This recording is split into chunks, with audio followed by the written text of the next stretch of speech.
والصلاة والسلام على رسول الله وعلى آله وصحبه ومن والاه.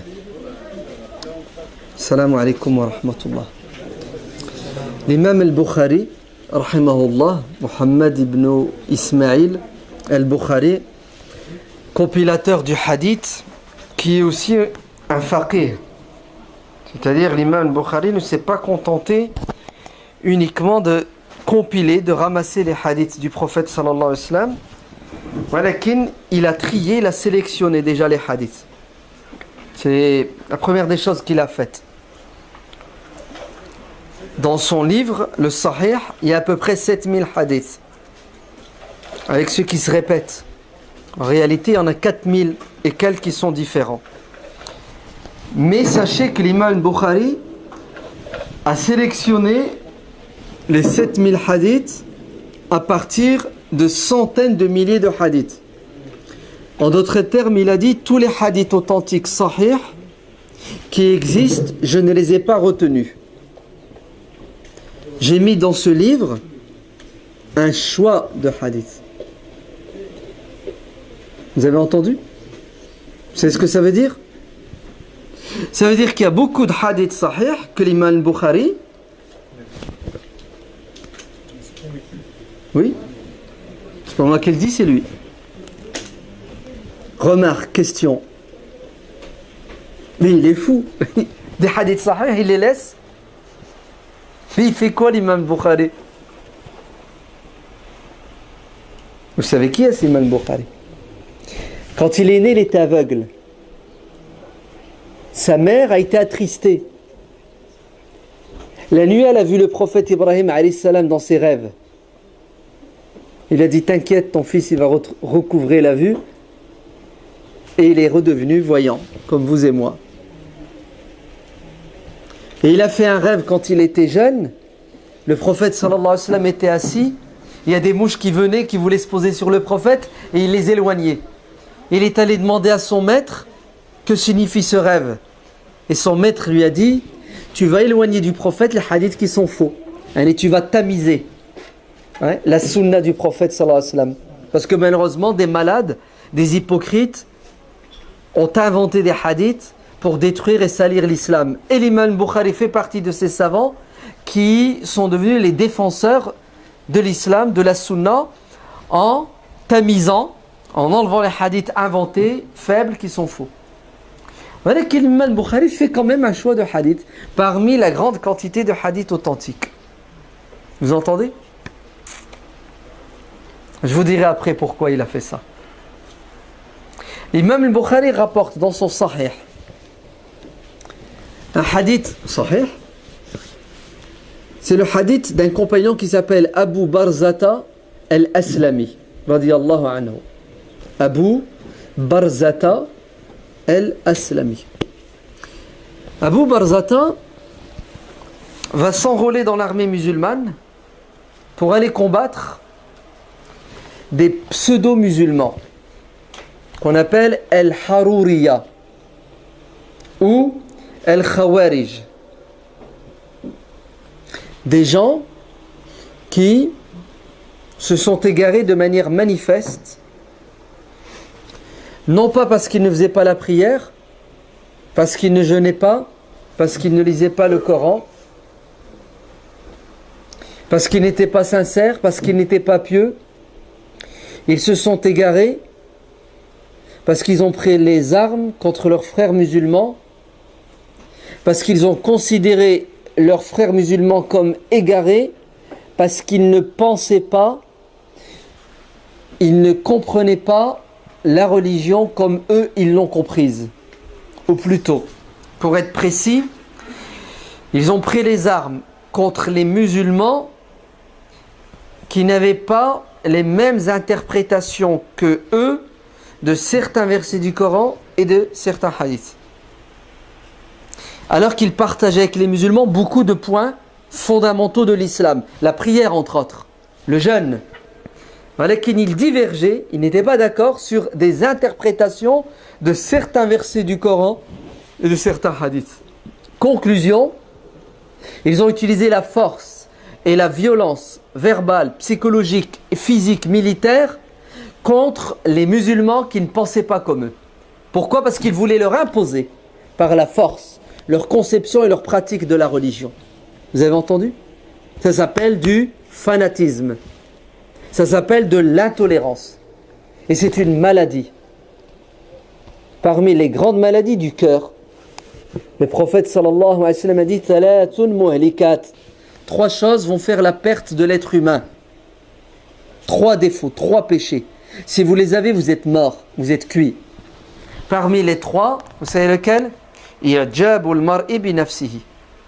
Eh oui, t'as la grosse tête. Ouais. Tu crois détenir la vérité. Tu penses être le meilleur.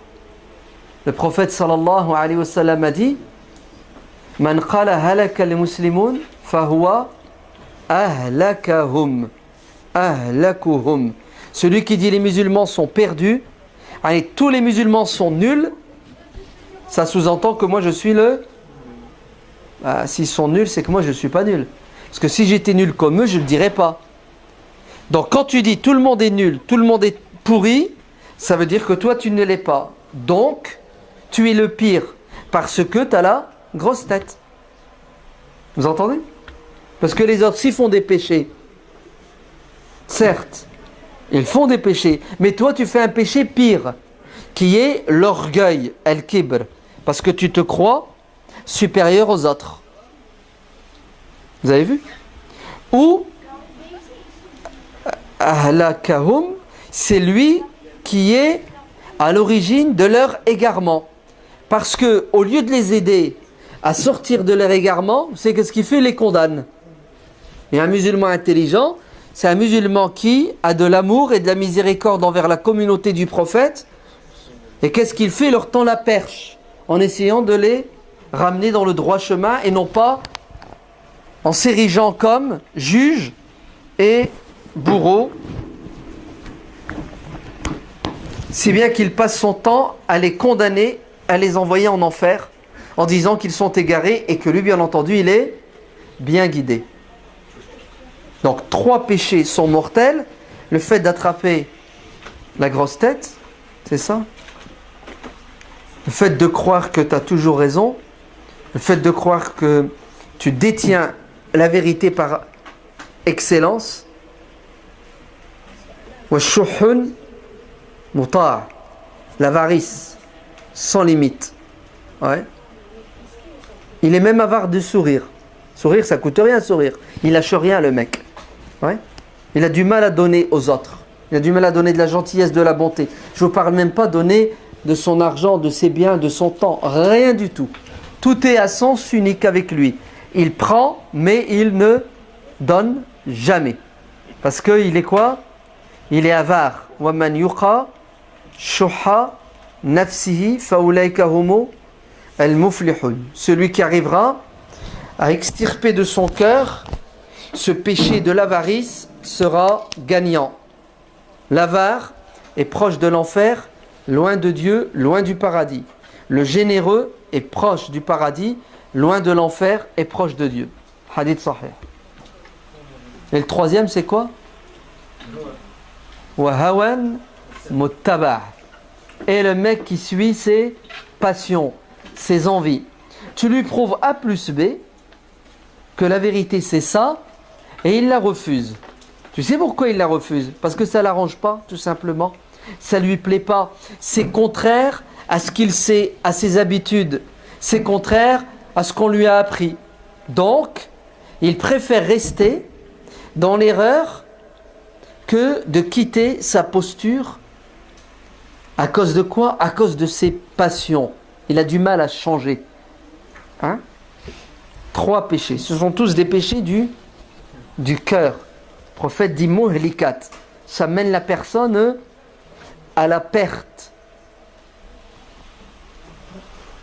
Je reviens en arrière.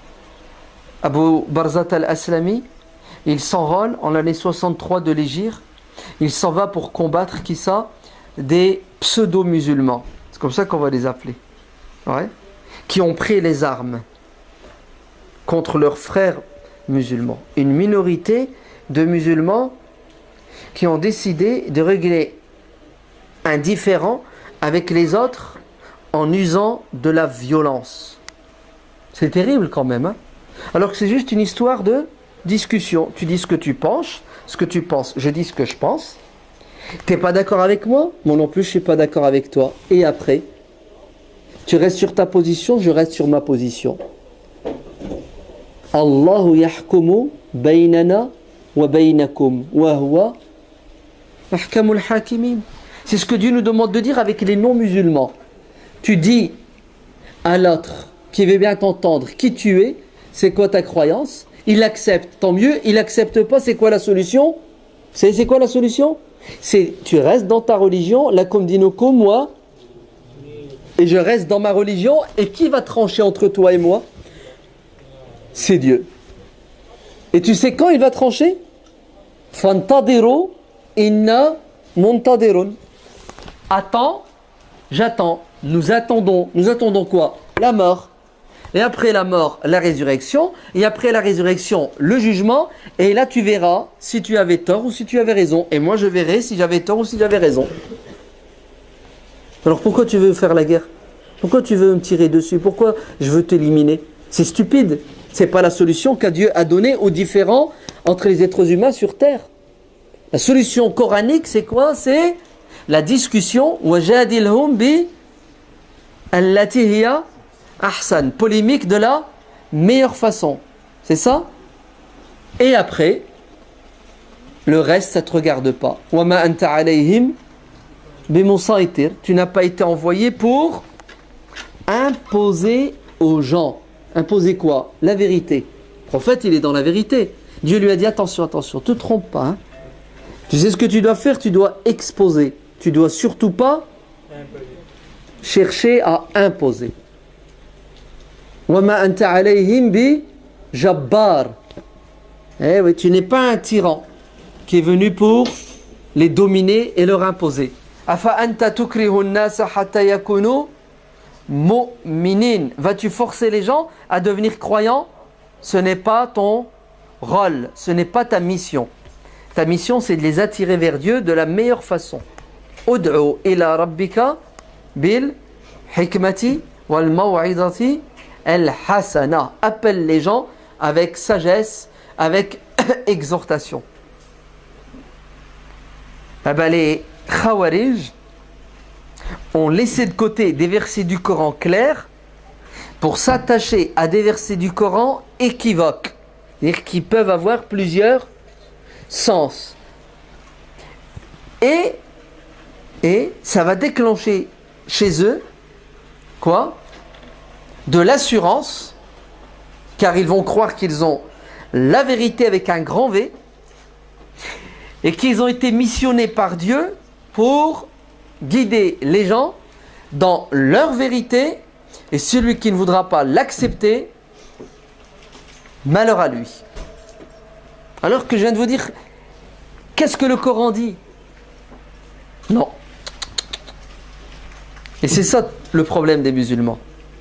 C'est qu'ils délaissent les évidences, ils délaissent ce qui est logique, et ils vont vers ce qui est douteux. فَأَمَّا الَّذِينَ فِي قُلُوبِهِمْ زَيْغٌ فَيَتَّبِعُونَ مَا تَشَابَهَ مِنْهُ ابْتِغَاءَ تَأْوِيلِهِ وَابْتِغَاءَ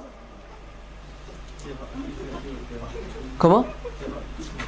ابْتِغَاءَ الْفِتْنَةِ. Vous vous rendez compte? Ceux qui sont malades, ceux qui ne sont pas finis dans leur cerveau, ils s'accrochent aux versets qui ont 2, 3, 4, 5 sens, et ils vont vers le sens qui va mener à quoi?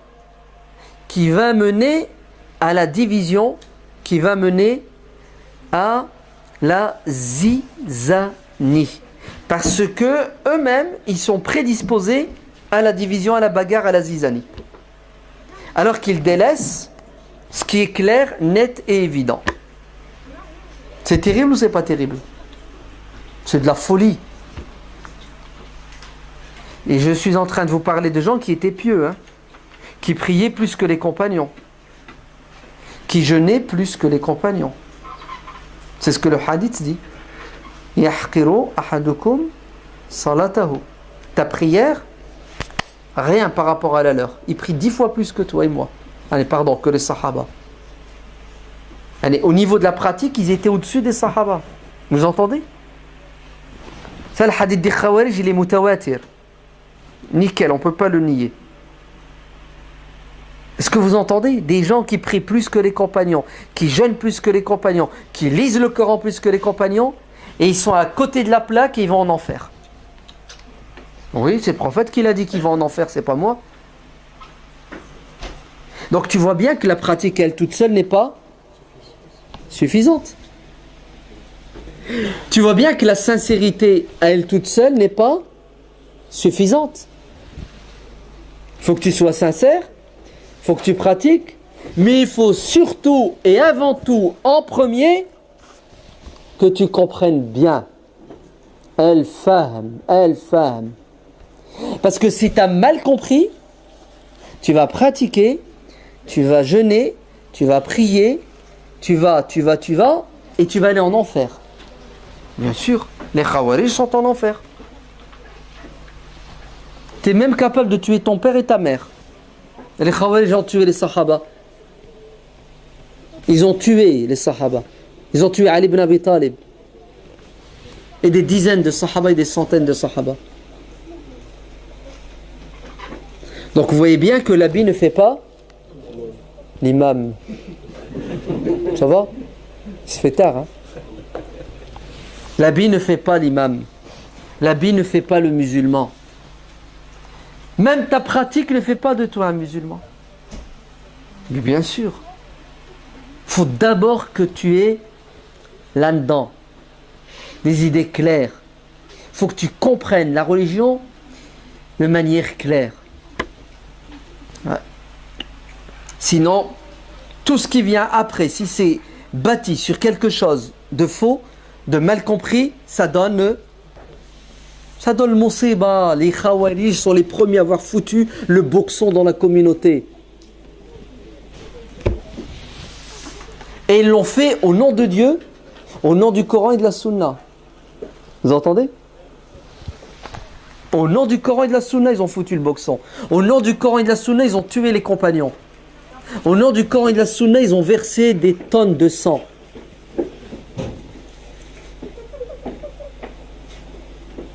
Et le problème, c'était al-fahm, mauvaise compréhension. La preuve, regardez, Abu Barzat al-Aslami donc, se retrouve en Irak, dans l'armée musulmane, pour combattre les Khawarij. Et c'est l'heure de la prière de l'Asr. Et Abu Barzat a un problème. Son problème, c'est son cheval. Il n'y a rien pour l'attacher. Il est dans un endroit désertique. Il fait quoi, Barzata? S'il a son cheval, il se barre. Si son cheval se barre, il fait comment pour rentrer chez lui? Il fait comment pour se déplacer? Alors Abu Barzata trouve la solution. Je vais faire la prière avec mon cheval. Je vais tenir les rênes de mon cheval dans mes mains et je vais prier tout en tenant les rênes de mon cheval. Allahu Akbar. Et il prie avec son cheval. Le problème du sauvage, lui, c'est qu'il ne prie pas, lui. Lui, il n'a qu'une envie, c'est de partir, c'est de bouger, c'est de s'amuser. Alors Abu Barzata fait la prière, il bouge dans tous les sens. Ben oui. Un coup, il l'emmène à droite, un coup, il l'emmène à gauche. Et il y a des spectateurs qui voient la scène. Tu sais qui sont ces spectateurs? Les Khawarij. Ils étaient là, ils regardent, un petit groupe de Khawarij. Et ils voient un compagnon du prophète qui est en train de faire la prière de l'Asr et qui est en train de tenir son cheval et son cheval le fait tourner en bourrique. Et il continue sa prière. Alors ils font quoi à ton avis? Ben, ils commentent. Et ils disent, mais il fait n'importe quoi celui-là. Mais il est fou. C'est quoi cette prière? Elle est où la concentration? Mais il s'amuse. Mais vous vous rendez compte? Pour un cheval, il est prêt à quoi, hein? À détruire sa prière. Allez, il joue avec sa prière. Attends, Hadé préfère le cheval à la prière? En plus, c'est l'Asr. Quand il a fini l'Asr, il a dit salam alaikum. Il s'est dirigé vers eux. Il leur a dit, j'ai entendu tout ce que vous avez dit. Je ne suis pas sourd, hein, même si je prie, j'entends. Ouais. Je vous ai entendu, vos critiques, vos remarques. Alors écoutez-moi bien maintenant. Vous savez qui je suis? Apparemment, vous ne le savez pas. Je vais vous le dire. Je suis Abu Barzat al-Aslami, compagnon du prophète sallallahu alayhi wa sallam.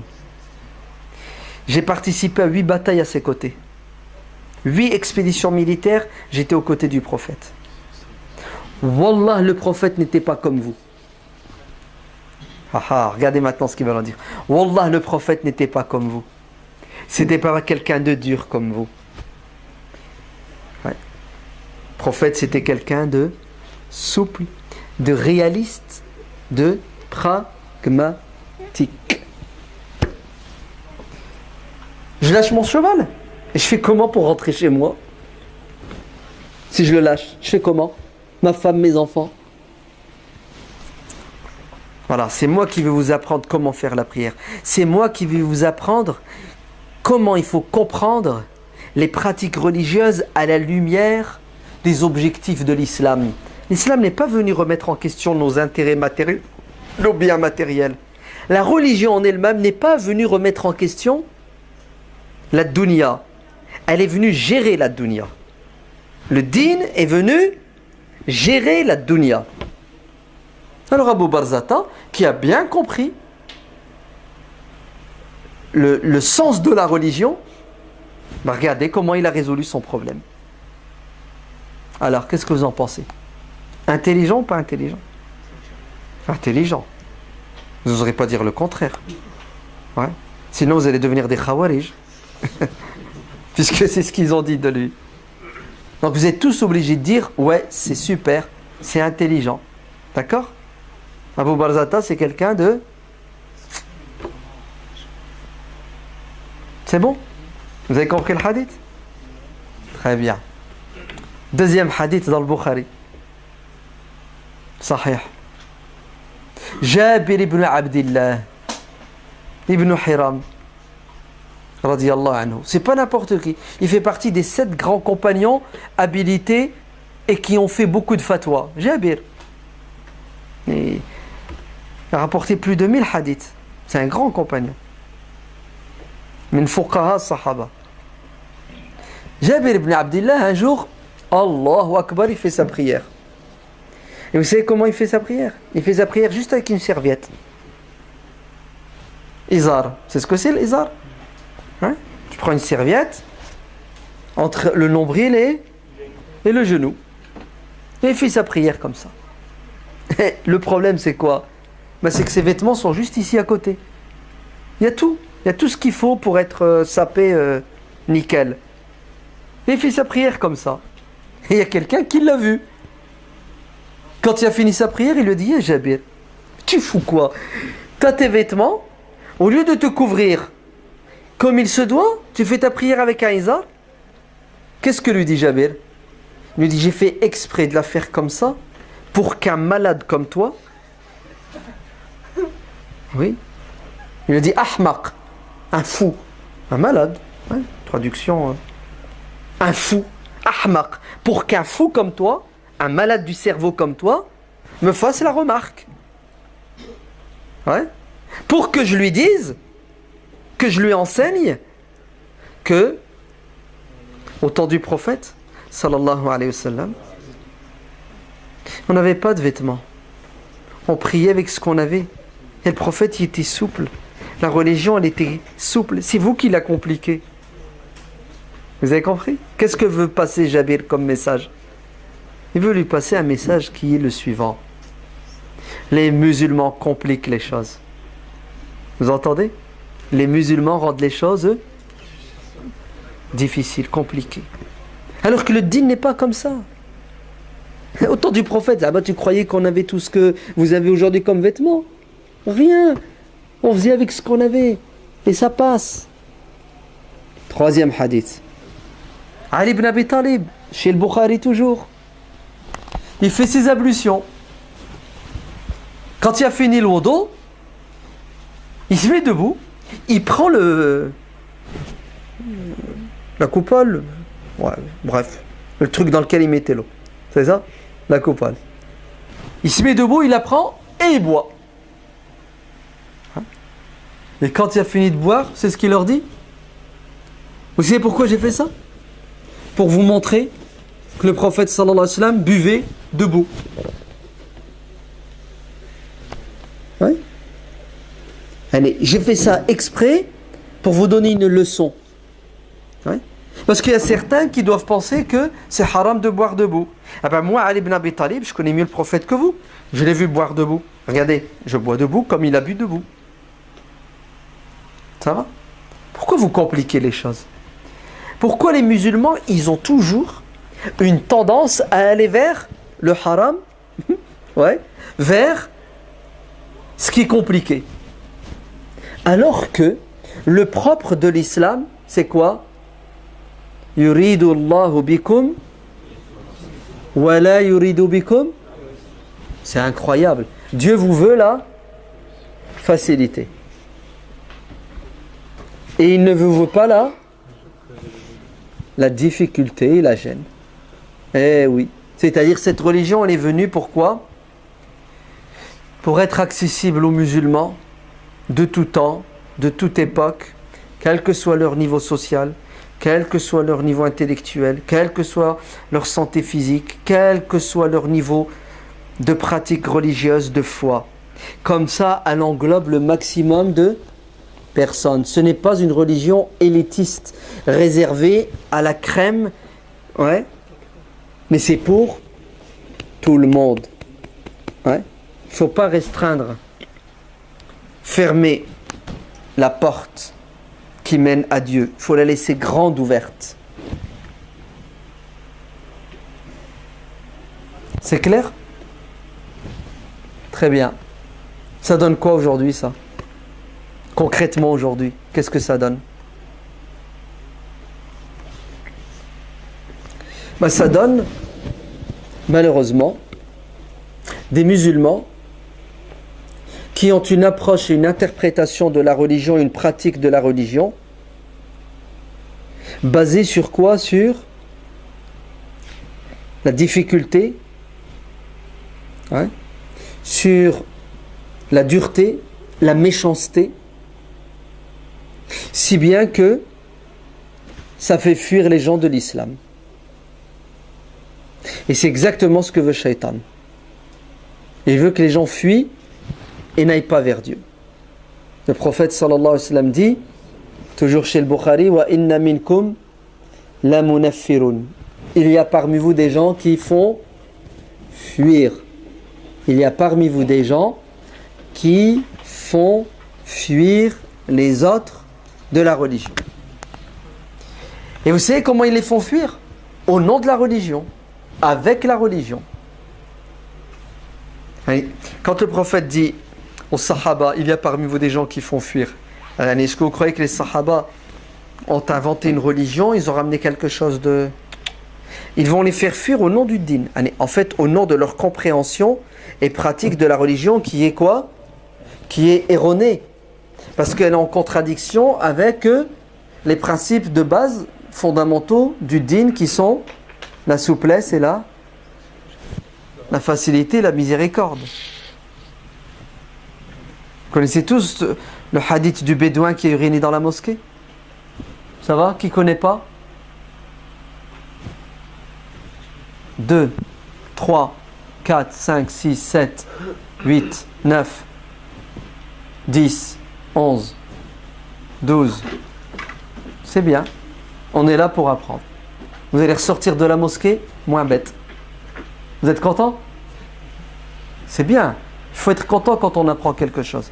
L'imam Shafi'i radiyallahu anhu a dit, quand j'apprends quelque chose de nouveau, je ressens un plaisir que tu ressens toi à 9h38 quand tu prends un verre d'eau fraîche après 18 heures de jeûne à 40 degrés. Ouais. Vous avez vu le plaisir là tout à l'heure? Voilà. C'était super. Eh ben, l'imam Shafi'i dit, je ressens encore plus de plaisir que celui-là. T'as vu là? Quand tu bois ton verre d'eau puis t'es... Moi, quand j'apprends quelque chose, c'est l'extase. C'est... Ouais. Et c'est comme ça qu'il faut être assoiffé de savoir. Alors allons-y pour les frères qui ne connaissent pas. Il y a un bédouin, un arabe, qui rentre dans la mosquée. La mosquée du prophète sallallahu alayhi wa sallam. La meilleure après la Kaaba, la Mecque. Ça dépend pour qui. Eh oui. Pour l'imam Malik, c'est Médine qui est la meilleure. Ah oui. Pour l'imam Malik, Médine, c'est meilleur que la Mecque. Ouais. Attends, il y a le prophète à la Mecque. Hein. Et il a plein d'arguments. Hein. Je ne veux pas les citer, mais c'était juste pour que, au cas où un jour tu entendrais que Médine c'est mieux que la Mecque, sache que c'est vrai. Il y a des avis qui disent ça. Il y a d'autres qui disent ça reste la Mecque toujours la meilleure. Peu importe. Il entre dans la mosquée du prophète sallallahu alayhi wa sallam à Médine. Et vous savez ce qu'il fait? Il a une envie d'uriner. C'est humain. Il se met debout et il urine dans un coin de la mosquée. Le coin qui est là-bas. Voilà. C'est comme ça. Il ne sait pas. Il est ignorant. Il n'a pas été éduqué comme il se doit. Réaction de certains compagnons qui sont assis et qui assistent à la scène. Ils se mettent debout pour aller lui sauter dessus. C'est ça? Pour l'arrêter. Pour le freiner dans son égarement. Réaction du prophète sallallahu alayhi wa sallam. Stop! Restez assis. Ne bougez pas. Moi aussi je l'ai vu. Hein? Eh ben oui. Pourquoi moi j'ai pas réagi comme vous? Pourquoi vous ne me prenez pas en exemple?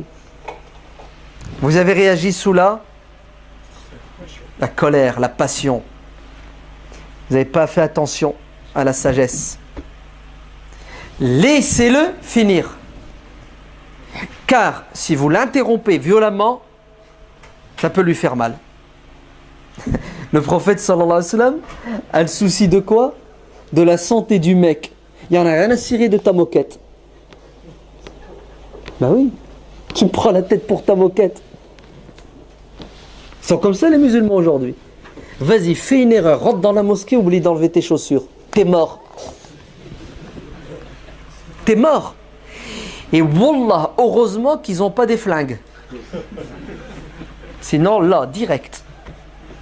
Sahih, ils sont comme ça les musulmans. Combien de gosses se sont fait agresser dans la mosquée?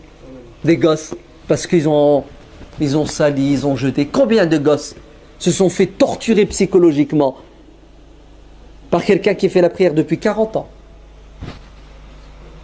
Bah oui, la moquette est plus importante que l'être humain chez les musulmans. Sens des priorités au top. Nickel chez les musulmans. Tout va bien. Ah, le prophète dit laissez-le finir. Il ne faut pas lui faire mal. Il est trop fort notre prophète. Ah, il est trop bon. C'est magnifique. Hein. Wallah, il faut le faire. Hein. Tu vois quelqu'un qui fait quelque chose qu'il ne faut pas faire à la mosquée, et tu fais quoi? Tu souris. Tu le laisses. Il faut toujours voir les conséquences de nos actes et de nos paroles. Avant d'ouvrir ta bouche, réfléchis 2 fois. Non, 7 fois. Ali ibn Abi Talib a dit, El-Aqil, celui qui a un cerveau, écoute bien, sa langue est en dessous de son cœur. Avant qu'il parle, ça passe par son cœur. Le filtre. Ça passe, ça sort. Ça casse ici, ça reste. El-Jahil, l'ignorant, sa langue elle est au-dessus de son cœur. Il débite. À toi d'assumer après. Ah, tu te paies tout ce qu'il ne faut pas. Nous on dit qu'il faut tourner 7 fois sa langue dans sa bouche avant de parler. Quand il a fini d'uriner, le prophète l'interpelle. Ta'ala, viens. Et il vient. Cool, zen, tranquille, pas de... Et là, il va lui enseigner comment se comporter dans la mosquée. Ce qu'il faut faire, ce qu'il ne faut pas faire. Ah, il est ignorant, le pauvre. Et une fois qu'il lui a transmis le savoir, il dit aux spectateurs là qui ont failli le dégommer, c'est ce qu'il leur dit. Maintenant, vous allez nettoyer ce qu'il a fait. Ah ouais. Debout là, allez. Maintenant, il faut vous mettre debout. Allez nettoyer. Allez ramener de l'eau. Franchement, il n'est pas trop fort notre prophète sallallahu alayhi wa sallam. Cet homme-là, il va aimer le prophète, il va aimer la mosquée, il va aimer l'islam, oui ou non? Si. Mais il est obligé. Il est obligé. Ouais. Je me souviendrai toujours, il y a 30 ans, on était sortis pour ramener des jeunes. C'est sorti fisabilillah. On était dans la mosquée, on dit allez, les jeunes qui viennent pas, c'est nous qui allons aller vers vers eux. Et on en a ramené. Ah, la connerie qu'on n'a pas fait. On en a ramené un, nickel, super, Bob Marley, Rasta le mec. Tout ce qu'il faut, ouais, c'est le top, non? Tu ramènes un Rasta à la mosquée. Il a accepté de venir. Alhamdulillah, t'es content, t'es pas content? Il est mieux à la mosquée que... Et s'il est venu, c'est qu'il y a du bien. Hein? Puis on lui parle, tu sais, on lui explique. Il sait pas, m'skin. Rasta ou pas Rasta, j'en ai rien à cirer. Moi, ce qui m'intéresse, c'est lui mettre ouais, dans le cœur l'amour de Dieu et de son prophète. Et après, matrache. Il est capable de... Matrache. N'aie pas peur. T'as pas peur. C'est ça. Ouais, c'est ça. Très bien. L'heure de la prière arrive. Allahu Akbar. Ok. L'iqama. Qu'est-ce que je dis au frère? Je dis écoute, bouge pas, reste ici, on va faire la prière et je reviens. Comme ça, on va continuer. On fait la prière. Quand on a fini la prière, écoutez bien, un diable, comment voulez-vous l'appeler? Un diable. Un vieux, il s'est mis debout, il est parti vers lui, comme une bombe. Vous vous souvenez, là, quand il voulait te dégommer, Mskin, parce qu'il faisait la même chose. Et il l'a tué. Tu fais pas la prière? A'udhu billah. T'es rentré donc dans la mosquée, tu fais pas la prière, donc t'as pas le wudu, donc tu es assis dans la mosquée alors que t'as le janaba. Il lui a fait la pire des choses. Il l'a humilié devant tout le monde. Le temps que tu cours, parce qu'attention, le vieux, il y a la pêche hein, pour détruire ce que toi, tu essaies de construire. T'arrives, tu essaies de le calmer, va le calmer. Le mec est en train de faire le jihad fi sabilillah. Ouais. Le jeune, on l'a perdu. On l'a perdu. Et pourtant, il n'y a pas uriné. Hein. Imagine-toi s'il avait uriné. Dans quel état il serait? Est-ce que vous voyez comment les musulmans aujourd'hui trahissent leur religion? À cause de l'ignorance, à cause de la mauvaise compréhension de la religion. Il y en a qui savent et qui font plus de dégâts que ceux qui ne savent pas parce qu'ils savent mal. Ouais. Donc c'est bon, ceux qui ne connaissaient pas le hadith du bédouin qui a uriné, vous le connaissez maintenant? Donc Allah ibarak fikoum, de la sagesse, de la douceur, de l'intelligence. Il faut toujours voir après. Si je fais ça, qu'est-ce qui va se passer? Si je fais pas ça, qu'est-ce qui va se passer? On n'est pas des bourrins. Tu sais, tu baisses la tête et tu fonces. Et tu casses tout. Tant pis pour les dommages collatéraux. Non, c'est le haq, je dis la vérité. Mais tais-toi, ta vérité. Si elle mène à la catastrophe, il ne faut pas la dire. La vérité doit mener à quelque chose de positif. Non? Allez, si tu dis un ma'rouf qui mène à un munkar, allez, tu dis quelque chose de bon qui mène à quelque chose de mauvais, tais-toi, ne le dis pas, puisque l'objectif c'est qu'il n'y ait pas de mauvais sur terre. Mais toi tu crées le mauvais en disant le bien. Vous allez me dire, est-ce que c'est possible que le bien mène au mal? Ah si c'est mal utilisé, c'est possible. Le fait de vouloir conseiller l'autre et lui dire d'arrêter d'uriner, si tu le fais mal, ça va mener au mal. Le mec, il va fuir la mosquée.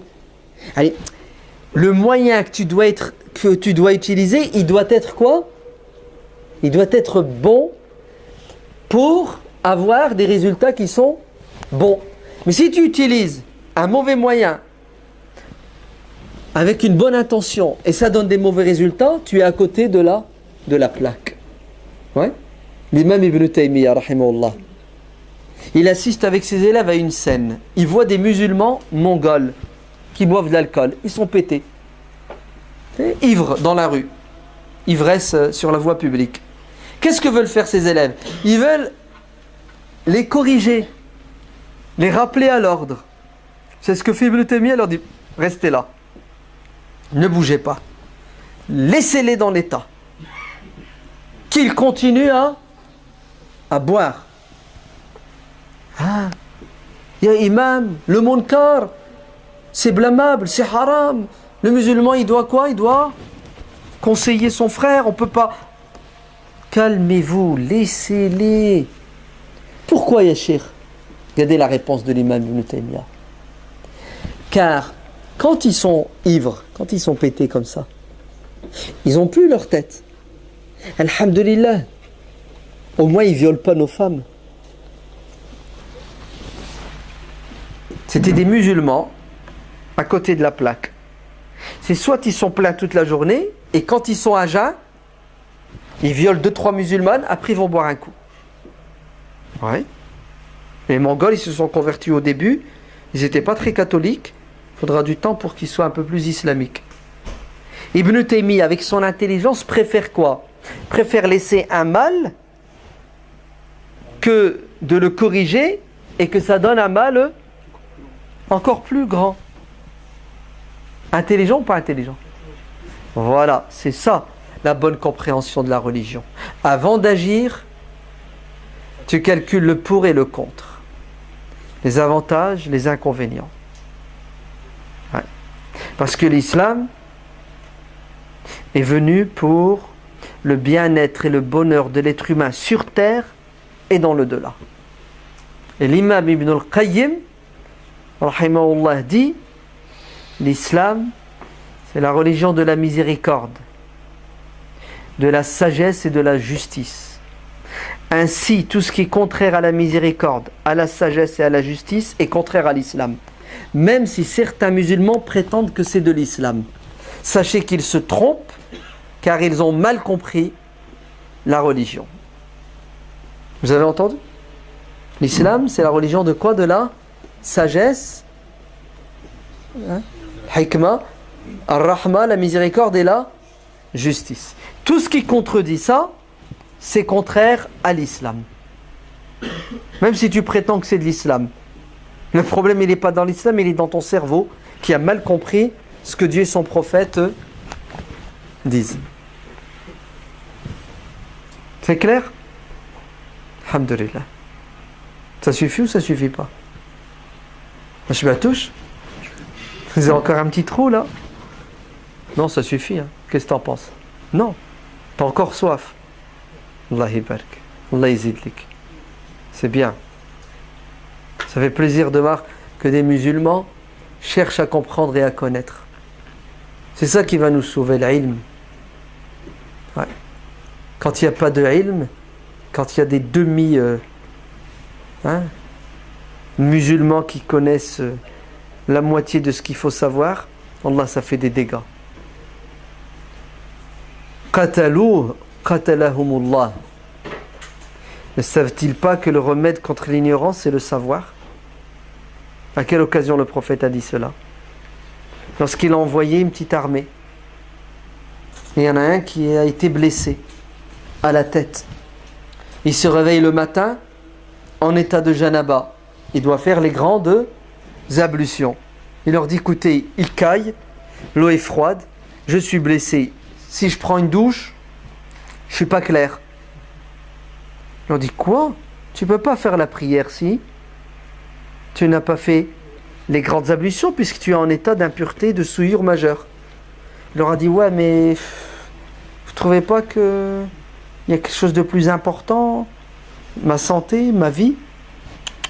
Le din, la religion, la prière. Et ils l'ont forcé.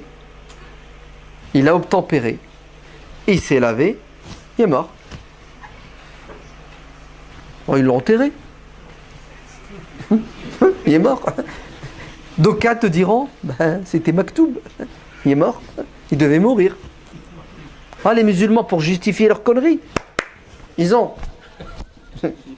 Maktoub, Qaddar Allah, Masha'Allah. Le mec, il fout n'importe quoi. Il fout le boxon. Matraf. Wallah al-Adim, la rhétorique religieuse, ils l'ont. Il rentre à Médine, il raconte au prophète. Notre collègue, voilà ce qui lui est arrivé, voilà ce qu'on lui a dit, voilà ce que... Ah, le prophète, il ne laisse pas passer des choses comme ça. Vous l'avez tué. Vous l'avez tué. Vous l'avez tué 3 fois. Hein. C'est bien rentré dans ta tête? Attends la suite. Que Dieu vous tue. Que Dieu vous tue, que Dieu vous tue. Attends, c'est ce que tu mérites. Je mets qu'un tas. Tu joues avec la vie des gens comme ça?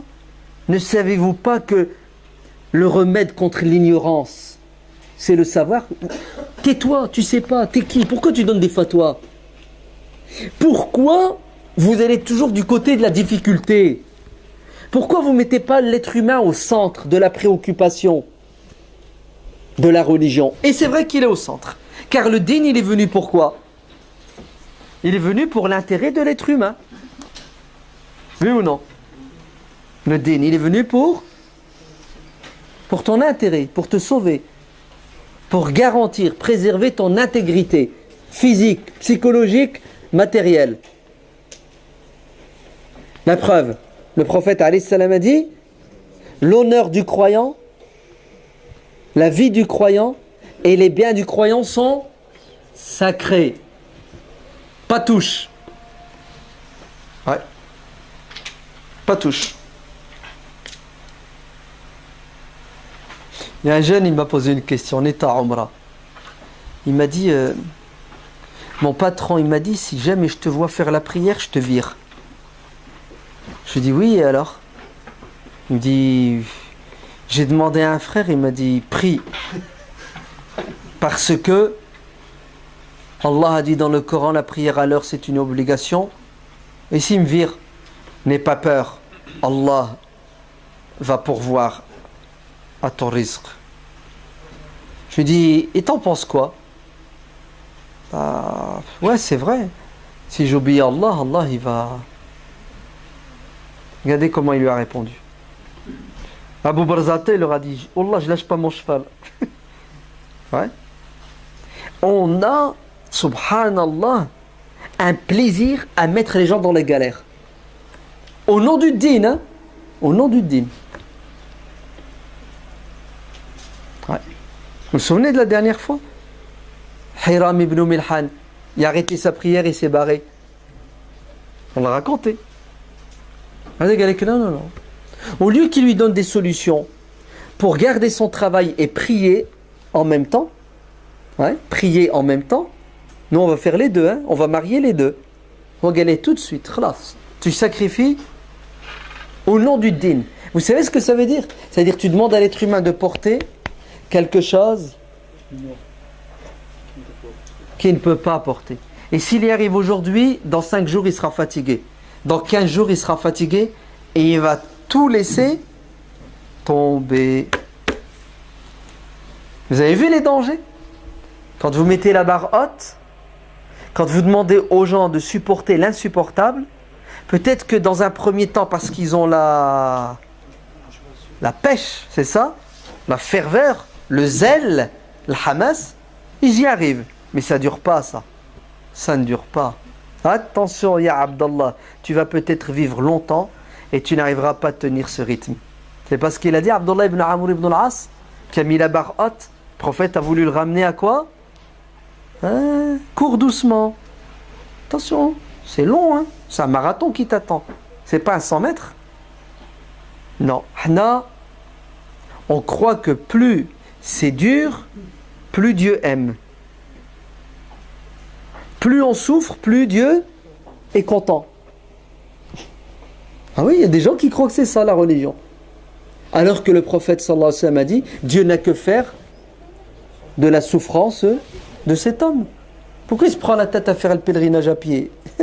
Il a juré, Wallah, je ferai le pèlerinage à pied. Le mec il est défoncé après quelques jours. Le prophète il dit, mais qu'est-ce qu'il a, Hada? Le prophète il a juré de faire le pèlerinage à pied. Allez lui dire de monter. Dieu n'a que faire de sa souffrance. Pourquoi tu te mets des bâtons dans les roues tout seul? Ah ouais. Et vous savez, cette compréhension de la religion, elle vient de qui? Elle vient d'où? Elle vient de chez qui? Nos cousins. Shaddadu, fa shaddadallahu alayhim. Nos cousins. Ouais. Ils ont compliqué les choses et les choses sont devenues réellement compliquées. À force d'interdits, la religion est devenue quoi? Impossible. Impossible. Eh bien, vous savez ce qu'ils ont fait? Une fois qu'ils ont compliqué la religion de Dieu et qu'elle est devenue impossible, c'est ce qu'ils ont fait? Ils sont passés à un mode de arnaque. Hila, ça s'appelle. El-Hila. C'est les arnaques. Comment faire pour pratiquer la religion sans la pratiquer? El-Hila. La dernière en date, vous savez c'est laquelle? C'est des mecs qui disent, bon écoutez, finalement vous savez ce qu'on va faire? On va récolter la zakat al-fitr en argent, ouais. Alors qu'il y a encore quelques mois, quelques années, c'était haram. La zakat al-fitr, il faut la donner en pâte, en riz, c'est ça? Ouais. En fait, sallallahu alayhi wa sallam, il a dit de l'orge, du blé, des raisins secs, zabib, et du lait caillé, du yaourt. Ah non, tu peux pas donner la zakat al-fitr en argent parce que le prophète, il a cité 4 aliments. Donc tu dois donner les... Alors vous savez ce qu'ils ont fait? Ils ont pris les 4, ils ont dit bon, on va remplacer les dattes par du riz, on va remplacer le halib caillé, là, le lait caillé par des pâtes. Donc déjà là, ils ont touché un peu, c'est ça? Mais avec le temps, quand ils ont vu que 3000 tonnes de riz récoltées, on fait quoi avec? On fait comment pour les envoyer en Somalie? On fait comment pour les envoyer en Éthiopie? Il faut un cargo, c'est ça? Il faut un avion. Mais ça va coûter plus cher que le riz. Tu achètes du riz en France, tu l'envoies en avion. Où ça? Ils sont où tes pauvres? Où tu veux? La Syrie. La Syrie. Déjà, 90% de chances que ça rentre pas. Ouais, avec les Américains et les autres. Donc, le prix pour l'acheminer, il est plus important que le prix d'achat. Vous avez compris? Donc, ils t'ont trouvé une solution. La solution, c'est on ramasse de l'argent, c'est ça? On va emmener l'argent là-bas, et là-bas, l'argent, on va acheter avec du riz, on va leur donner du riz. Alors que c'est tout bête, c'est tout simple. Tu ramasses de l'argent, tu donnes de l'argent au pauvre, il va acheter du riz lui-même. Et s'il n'aime pas le riz, ben il achètera des... Et s'il n'aime pas les pâtes, il achètera... Non, des patates. Vous savez, il fera des frites. Non, toi tu vas lui faire bouffer des pâtes. Le jour de l'Aïd, les pâtes, il déteste le mec. Hein. Il n'aime pas, il est allergique. Gluten. Bouffe des pâtes.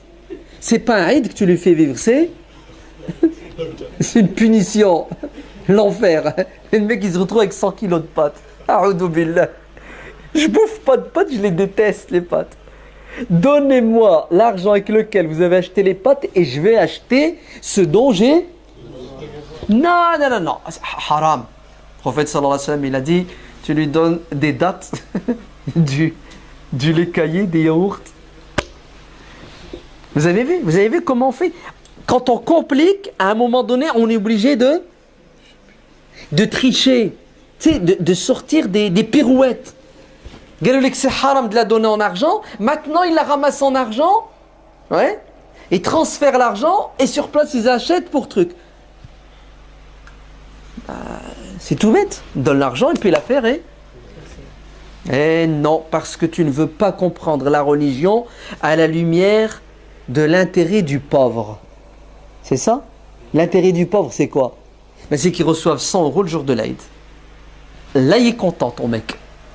Et là, il va faire un sacré Aïd. Logique ou pas logique? Ah non, Galek, dans l'islam, il n'y a pas de logique. Dans l'islam, c'est le Coran et le Sunna. Mais ta Sunna nous mène à 10 000 kilos de pâtes qu'il faut envoyer en Éthiopie. On fait comment pour enlever les 10 000 kilos de pâtes? C'est rien. Si tu suis la Sunna, Allah, il va t'ouvrir les portes. Ben Allah, il a ouvert les portes dans une mosquée. Dans le 93. Ils ont ramené un camion de pâtes et de riz. Ils les ont déposés à la mosquée pour que les responsables de la mosquée les distribuent à qui? Aux pauvres. Le problème, c'est que les responsables de la mosquée ne connaissent pas, les pauvres. Donc la mosquée elle s'est retrouvée avec une salle derrière remplie de pâté de riz. 2-3 mois plus tard, des locataires se sont installés. Ils sont mis à bouffer les pâtes et le riz. Vous savez qui? Les rats. Les rats du quartier. C'est tous les rats du quartier pauvres. C'est qui ont ferme d'âne, qui n'ont rien bouffé. Ah ben, ils sont venus bouffer les pâtes et les riz. Les responsables de la mosquée, ils ont fait quoi à la fin? Ils ont dit aux gens, Allah ibarak fikoum, venez nous débarrasser de ces pâtes et de ces riz, et de ce riz, parce que, on ne sait plus.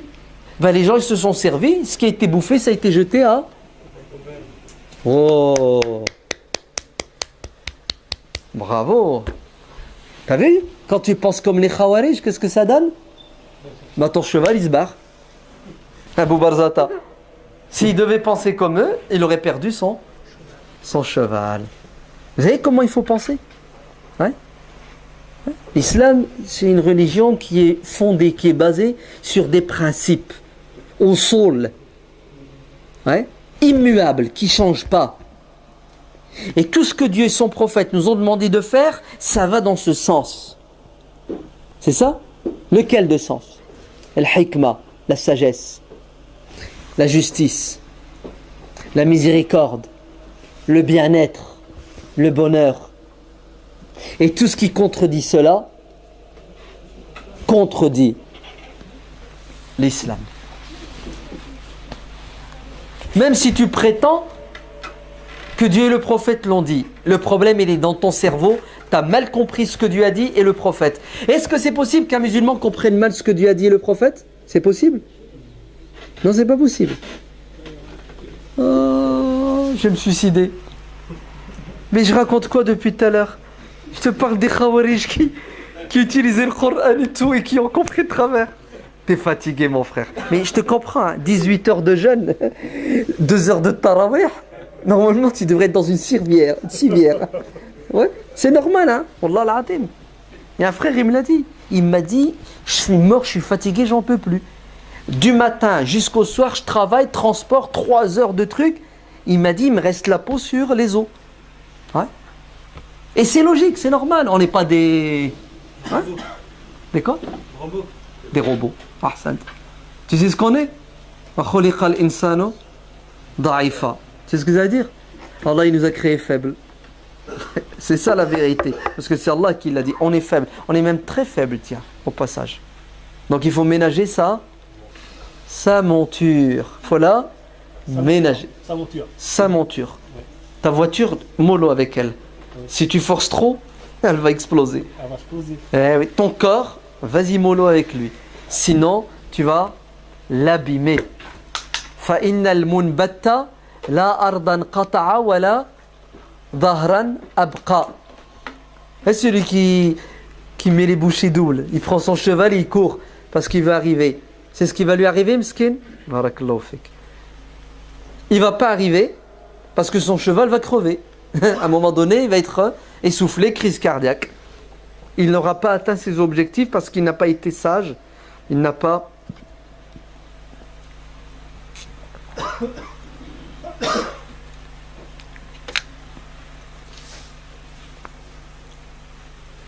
Et quelle heure? Allahu Akbar. Et vous tenez encore? Qu'est-ce que vous avez bu tout à l'heure? Du café? Toute la nuit. Masha'Allah. Ajib. La foi, elle déplace les montagnes. L'iman, il est capable de faire d'un être humain quelqu'un qui porte et qui supporte ce que l'autre qui n'a pas la foi ne peut pas supporter. Hein? On sent la force de l'iman et de la foi. Faut qu'Allah nous donne la force pour rester musulman jusqu'à la fin de nos vies. Parce que le plus dur c'est de rester musulman. C'est pas de l'être. Hein? Tu peux le devenir, 15 jours après tu l'es plus. Non, 15 ans après tu l'es plus. Ben oui. 20 ans après. Non, 40 ans après. 2 mois avant de crever, boum. Tu retournes la veste. Bien sûr. Le prophète sallallahu alayhi wa sallam a dit, il y a des gens qui sont musulmans jusqu'à ce qu'il leur reste 5 minutes. Et boum, le mec, il efface. il remet son compteur à zéro, il devient mécréant. Et il y en a qui ne sont pas musulmans. 5 minutes avant de mourir, boum, il devient musulman. Hada, il va au paradis, l'autre, il va en enfer. Ouais. Comment? Il a galéré dans le vide. Et pourquoi, à votre avis?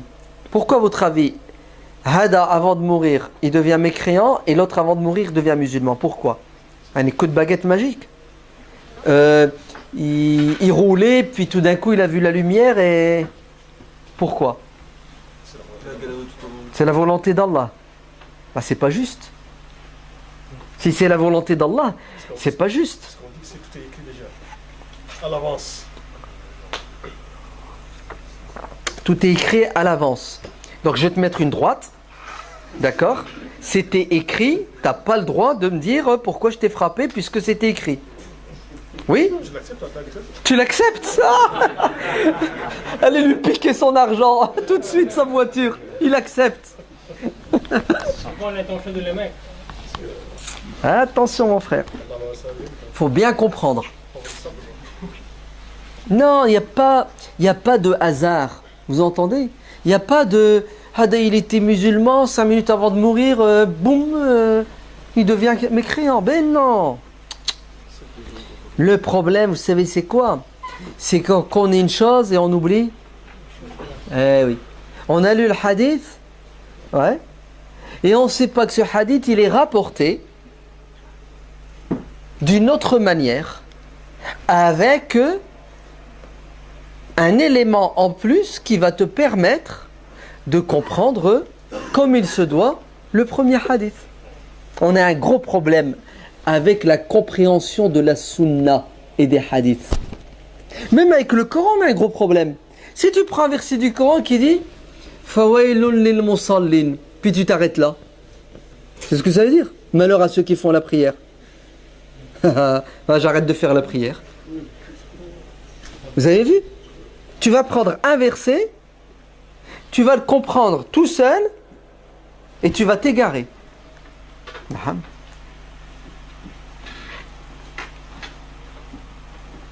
Je vais vous sortir un verset dans le Coran. Dieu dit dans le Coran La yus'alu an zunubihim al mujrimun. Vous êtes prêts? C'est ce que ça veut dire? Les criminels ne seront pas questionnés sur leurs crimes. Ouais, c'est un verset du Coran. Il a dit Subhanallah. C'est ce que ça veut dire ça, Subhanallah? Se dire, ouais, c'est bizarre. Bah si, on va être questionné, on va être jugé. Ah ouais, je t'ai sorti le verset. Alors, vous dites quoi? Vous avez vu? Quand vous n'avez pas une science qui est globale, vous n'avez qu'un morceau, ça ne tient pas la route. Vous allez tomber dans des contradictions et des trucs illogiques. Ouais. Et c'est arrivé, il y a un homme qui est venu voir Abdullah ibn Abbas radiallahu anhu. Il lui a dit Ya Abdullah, j'ai un problème avec 3 versets du Coran. Je ne comprends plus rien. Et il lui a dit comment? Allah il dit dans le Coran, les criminels ne seront pas questionnés. Et dans un autre verset, Dieu dit Qifuhum innahum mas'ulun. Arrêtez-les, nous allons les questionner. Il dit je ne comprends pas. Ah ah. Mais Abdullah ibn Abbas, c'est qui? C'est celui qui maîtrise le Coran. Et lui, il n'a pas ce problème. Parce qu'il a une science globale du Coran. Maintenant, on a des petits morceaux, par-ci, par-là, et on n'arrive pas à les joindre. Ça crée le boxon dans notre tête. Et le premier qui vient, il te déstabilise. Et tu ne sais pas quoi répondre. Alors tu sais ce que ça veut dire? Ça veut dire que le jour de la résurrection, il y a des étapes, il y a des scènes. À un moment donné, les gens vont être ressuscités, la tête en bas, les pieds en l'air. Ouais. Ils vont se déplacer comme ça.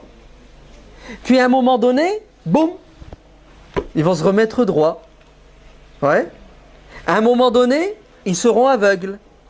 Et après, boum, ils vont voir. À un moment donné, tu sais ce qui va leur arriver? Ils ne seront pas questionnés. Ils vont attendre pendant des centaines et des milliers d'années. Ils vont pleurer, vont souffrir tellement ils attendent. Et à un moment donné, on passe à l'étape suivante. Maintenant, on va les questionner. En fait, c'est des scènes, des actes. Acte numéro 1, acte numéro 2, 3, 4, 5, 6, 7. À chaque acte, il y a quoi? Il y a un événement particulier. Il faut juste remettre les choses à leur place. Tu vois? Épisode 1, épisode 2. Tu me suis? La série 1, la série 2. Ben, c'est comme ça, Yawm al-Qiyamah. Donc, chaque verset correspond à quoi? À un épisode. Et si toi, tu n'as pas la trame de ce jour-là, ben, tu confonds tout et tu t'y perds. Tu ne comprends plus rien. Donc, qu'est-ce que ça veut dire? Le mec, il est musulman, il lui reste peu et il devient mécréant. C'est ce que ça veut dire? Regarde. Le prophète sallallahu alayhi wa sallam dit dans un autre hadith, il est musulman fi ma yabdu linnas. Il est musulman en apparence. T'as compris? Fi ma yabdu linnas. C'est-à-dire, toi, quand tu le regardes, oh, c'est un bon musulman. Il prie, il jeûne, ouais, il pratique. Mieux, tu sais ce qu'il fait? Il donne de l'argent. Mieux, tu sais ce qu'il fait? Il récite le Coran mieux que Abdel Bast Abd Samad. Ouais. Mieux, tu sais ce qu'il fait? Il est au combat, il tire et se fait tirer dessus et il est tombé martyr en enfer.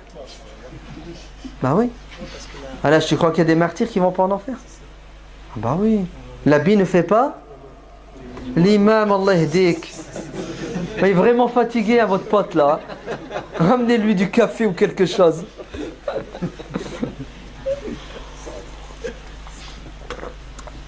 Nous, on juge les gens en fonction de quoi? De ce qu'on voit, de ce qu'ils disent, de ce qu'ils font. Allah les juge en fonction de quoi? De ce qu'ils voient, ce qu'ils disent et ce qu'ils ne disent pas, ce qu'ils cachent. T'es d'accord? Les 3 premières personnes qui vont cramer en enfer dans cette communauté, ce sont qui? Un savant, un martyr et un millionnaire. En enfer. Les anges sont choqués. Ya Allah, attends, tu vas pas le mettre en enfer, c'était le cheikh, cheikh. Un grand cheikh, hein? Pas un petit. Un grand. En enfer. Même lui, le traître, vous savez ce qu'il dit? Il dit, ah non, ya Allah. Attends, j'étais un cheikh quand même, ouais. Je connaissais 70 hizb. Non, mais il va arnaquer jusqu'au bout, le mec. Le problème, c'est qu'il ne sait pas arnaquer. Il va arnaquer Dieu, il veut mentir avec Dieu. Allah va lui dire, effectivement. Sur terre, tu connaissais la religion, tu l'expliquais aux gens, tout ce que tu veux. Voilà, tu as fait ça pourquoi? Tu as fait ça pour que les gens t'applaudissent. Pour passer à la télé, pour être dans le livre des Guinness records. Tu voulais la popularité, tu voulais la renommée, tu voulais le fric. Et tu as eu tout ce que tu voulais. Mais aujourd'hui, tu n'auras rien. Parce qu'aujourd'hui, c'est un autre business. Il fallait sur terre être sincère. Avec moi. Tu aurais peut-être eu les deux. Tu aurais eu la renommée sur terre et tu aurais le paradis. Mais tu as fait un choix. Tu ne croyais pas trop au paradis. Hein? Tu ne croyais même pas peut-être que tu allais me rencontrer. Eh ben, puisque tu as fait ce choix, moi je respecte ton choix. Là tu vas en enfer. C'est puissant ou c'est pas puissant? Donc vous voyez bien que ce qui compte, les actes ne valent que par les intentions. 2 personnes se prosternent, l'une se rapproche de Dieu, l'autre s'éloigne de Dieu. Parce que l'intention n'est pas la même. L'habit ne fait pas.